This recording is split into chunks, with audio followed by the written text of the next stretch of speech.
Hello and welcome to this Tech Tip Tuesday. I'm Daniel Howell, and so glad that you're watching this video. And by the way, I want to apologize for not having a post in the past few weeks. We've had a few extra things going on. We are expecting our first child, and my wife, we had a little scare there for a little while and ended up in the hospital. So I wasn't able to do all of this in the hospital, but we're back on it with a vengeance, I guess you could say, today.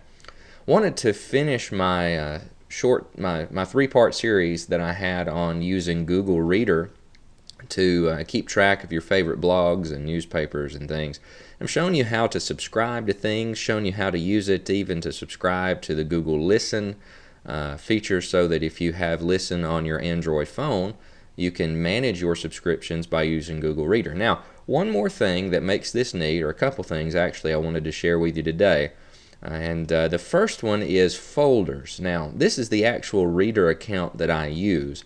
And if you'll notice over here on the left, I have several different folders with things organized. Now, I haven't been reading as much as I should over here lately either, but I have them divided by obviously the different topics they cover, different blogs and things that have to do with either ministry or things that help me in ministry.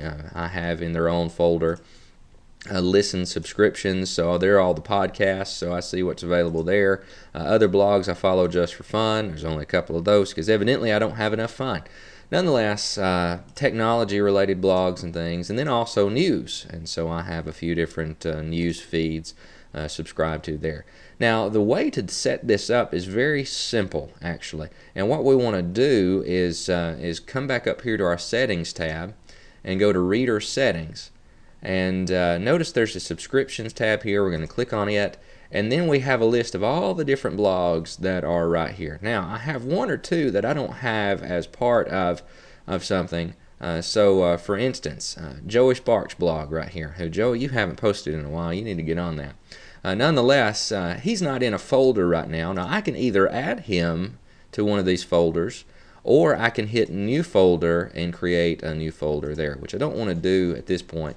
But any of these, you see some of them are already in folders, and I can change the folder there, or I can add them to another folder and manage it that way. Or, and that's how you would want to do it if you did not have a folder created. If you already have a folder created for what it is that you have, for instance, I have tech, news, ministry, etc., and I want to move Scott McCown, my uncle, over to the ministry folder, you can actually come to this tab over here, click and hold, and you can drag him or drag it to that folder. Notice it just dropped it in there, and now if I expand it, we can go down here and find him listed in that folder. It's just an easy way to keep things organized. Now, let's use his blog as an example. Here are a couple other neat features just so that you know that they are there. Here is the latest post that he has had posted to his blog, and if you notice at the bottom of the post window, there are a few other options for you as well. You can add a star if you want to save it, you can like it, you can share it with others. If you click on that, there are options that are given to share it with Google Buzz, and those are things that you can set by going to Reader Settings as well, or you can unshare it. You can share with a note, you can email, you can keep it unread, or you can send to. Now, I have mine set up to where I go to one of these three places, Instapaper, Facebook, or Twitter, because those are about the only ones that I use. And that way, if I wanted to save it to Instapaper to read later, I would have it there. If I wanted to share it on Facebook, I could send it there, or I could tweet it if I wanted to as well. And you can set up all the other options, whether it's Dig or Foursquare or whatever it is that you're using, by going to the Reader Settings, clicking on it, and going to Import, Export, actually, I'm sorry, go to Send To, and you see a list under Send To tab to check different boxes and things.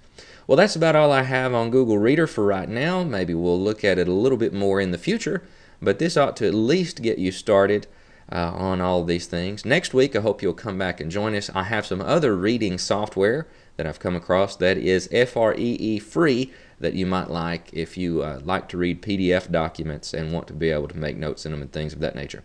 Well, that's all for now. Join us again next week for our another Tech Tip Tuesday.